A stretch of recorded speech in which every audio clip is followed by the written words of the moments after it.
Did you know that the difference between a flop and a bestseller in the academy fantasy genre, especially medieval academy fantasy, often comes down to just 3 specific chapters? Readers of this genre have an extremely specific expectations that they want. For instance, the fish out of water moments, the brutal social hierarchy, and the high stakes tournaments in a very specific order. My name is Jason Hamilton. I'm a fantasy author, and honestly, I'm the most obsessed storytelling nerd that I know, and I use this channel as an excuse to study what makes stories work.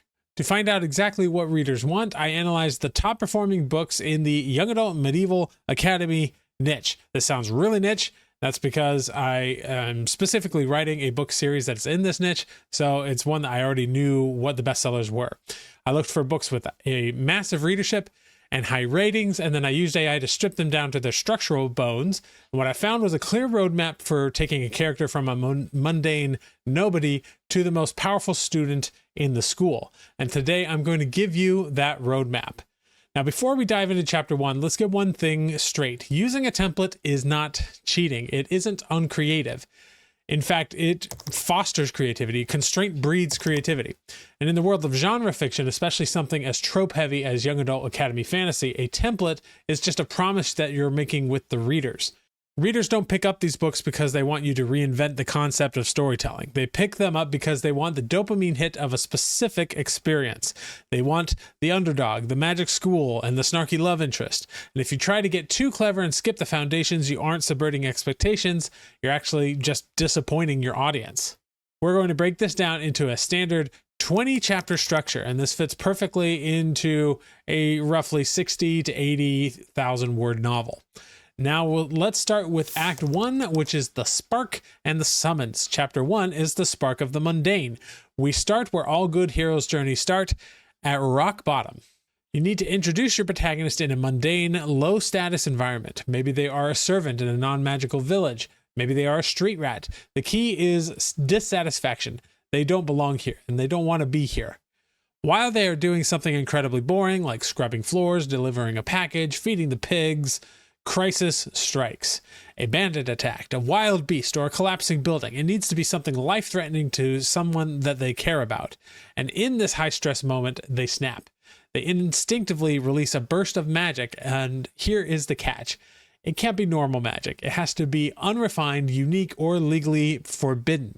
They save the day, but they immediately realize that they are in trouble. Society fears this kind of power. The chapter ends with them trying to cover it up, but a witness or some kind of magical device has already clocked them. Chapter 2 is the summons. The consequences need to be immediate. The authorities arrive. Readers expect execution or prison, but you give them conscription. Because the protagonist's power is so rare or raw, they are forcibly recruited to the academy. This raises the stakes. They aren't going to school because they want to learn. They are going because they have to. This journey serves a dual purpose. First, it tears the protagonist away from their family, establishing emotional stakes. Second, it allows for world building. Show us the divide. Show us the poverty of the protagonist's home compared to the obscene wealth of the magical elite. This class resentment is a fuel for the rest of the book. Chapter 3 is the gates of the academy, because now we hit the special world. The protagonist arrives at the academy. It should be overwhelming. The architecture is impossible. The magic is in the air. You need an intake process here, a sort of sorting hat moment, if you will. The protagonist is assessed and placed into a track. Usually this is the lowest prestige track or the one with the highest mortality rate, or, something that the character does not like.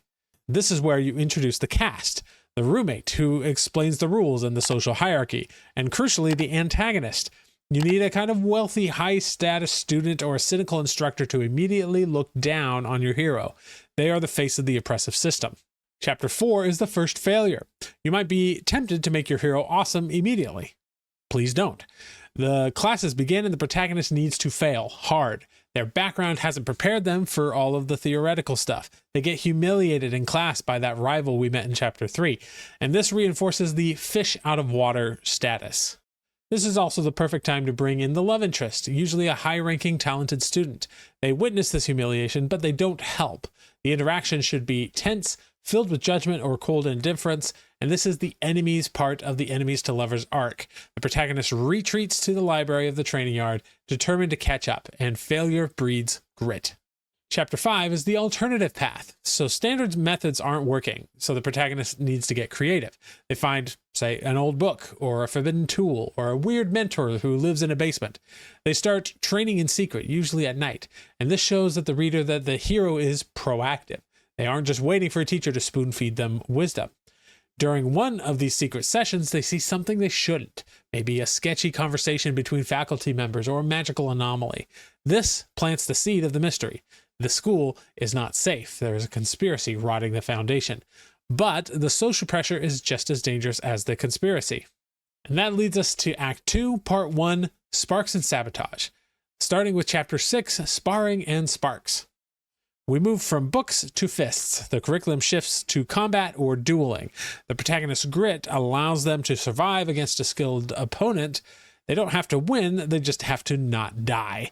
This earns them a grudging nod from the love interest, who is either paired with them or forced to intervene.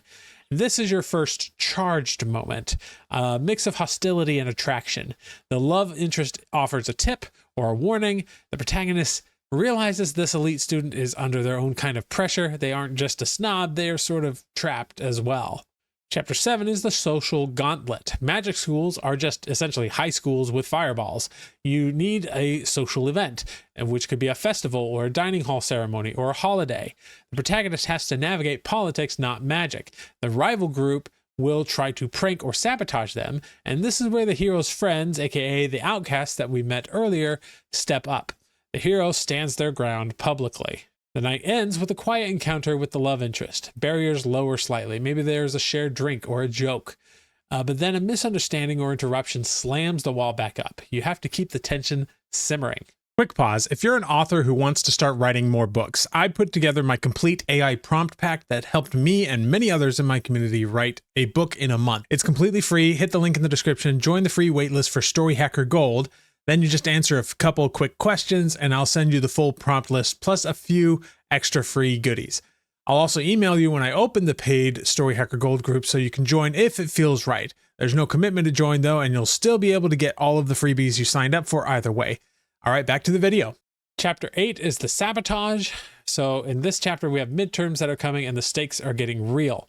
The rival group decides they are done playing nice. They either steal or destroy the protagonist's equipment or notes.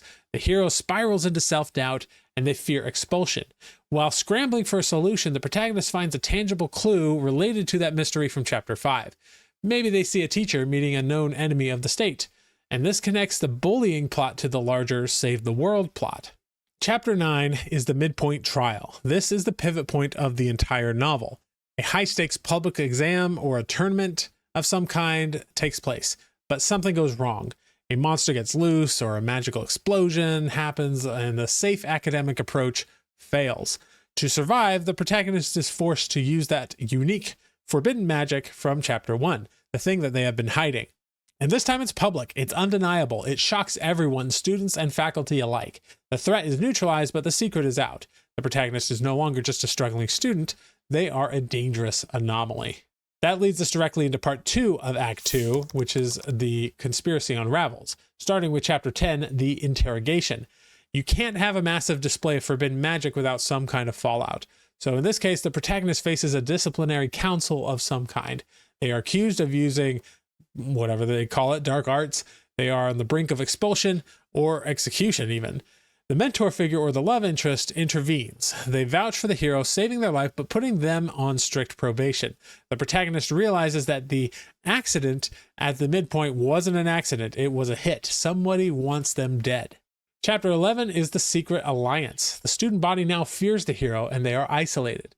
This pushes the protagonist and the love interest together. The love interest offers to help them control this volatile power, and we get a sort of training montage, but a little bit more intimate.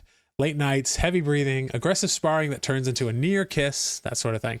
The love interest reveals a secret about the corruption of the realm. Their goals align, and they are now partners in the investigation. Chapter 12 is the Trap. So they follow a lead, they break curfew to infiltrate a restricted area, like the archives, the dungeons, the headmaster's office. And maybe they find proof of treason, but someone is letting enemies into the school. But it's a trap. The secondary antagonist, usually the bully acting as a pawn, corners them with a monster or some kind of enforcer. A fight breaks out. The protagonist has to protect their friends. It results in a serious injury to the friend or the hero themselves. That leads us into chapter 13, All is Lost. This is your emotional low point. The fallout is disastrous. The protagonist is blamed for the breach. Their key friend is injured or expelled because of them. The love interest is forced by their family or duty to publicly distance themselves. They basically say that they can't be seen with them anymore. The proof that they found, either destroyed or confiscated. So now the hero is isolated, hated, and powerless. They consider packing their bags and running away. Chapter 14 is the clarity. The protagonist is wallowing in despair. Then a subtle message arrives, a token from the mentor or a note from the love interest, and it reignites their resolve. They realize that they possess a piece of information regarding the magic system or the conspiracy that only they can utilize. They decide to stay. They know the villains plan to strike during the final exam. They rally their few remaining allies for a desperate plan, and they are going to fight. Which leads us right into Act 3, the final trial. Starting with Chapter 15, the final trial begins. The end of tournament begins, and the atmosphere is suffocating. The protagonist has to perform difficult magical tasks to pass the grade, all while watching the shadows for an assassin. They use a mix of their unique power and the refined skills that they learned from the love interest, and they impress the crowd, but this angers the conspirators, forcing their hand. Chapter 16 is the true enemy revealed, where the trap is sprung. The true villains reveal themselves. It's rarely the student rival, because they're rarely the masterminds. It's usually a trusted teacher or administrator. They unleash a massive threat intended to destroy the academy or kidnap the protagonist. Chaos erupts. The student rival flees or gets knocked out immediately. The protagonist is the only one standing who can stop it. Chapter 17 is the unleashing. This is the fireworks factory. The protagonist engages the villain. Standard magic fails. The hero has to fully embrace their unique dangerous power. Pain casting. Standard magic fails. The hero has to fully embrace their unique dangerous power, whatever that is. Then they have to use it without holding back. The love interest fights back to back with them, defending them physically while the protagonist prepares this magical nuke, for lack of a better term. The hero risks burnout or death to cast the decisive spell. Chapter 18 is called The Cost of Victory, where the broad threat is neutralized. The protagonist collapses. There is a cost, like an injury or the loss of a magical tool or the exposure of a secret identity, and authorities arrive to secure the scene. The love interest tends to the protagonist. The bond is solidified. There is no more will they, won't they. They are a team now. The villain might be captured, or they might escape to fight another day, leaving a lingering threat. Chapter 19 is the new status quo, aka recovery mode.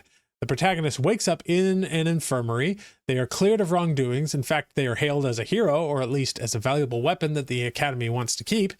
And the social hierarchy has shifted. The bullies are cowed, the protagonist has secured a spot for the next year, and they reconnect with their friends. Everything seems perfect. But this is a series, right? And in the final scene, while the academy celebrates, the protagonist realizes the truth. The defeated teacher was just a pawn. A larger external power is moving pieces on the board, and a war is coming. The protagonist looks out over the academy walls, ready for the next year, but knowing that peace is temporary. All right, so you have the roadmap, you have the beat sheet designed to take your protagonist from zero to hero, but chances are if you are writing in this genre, you aren't just writing one book, you're writing a trilogy or a quartet, maybe a saga.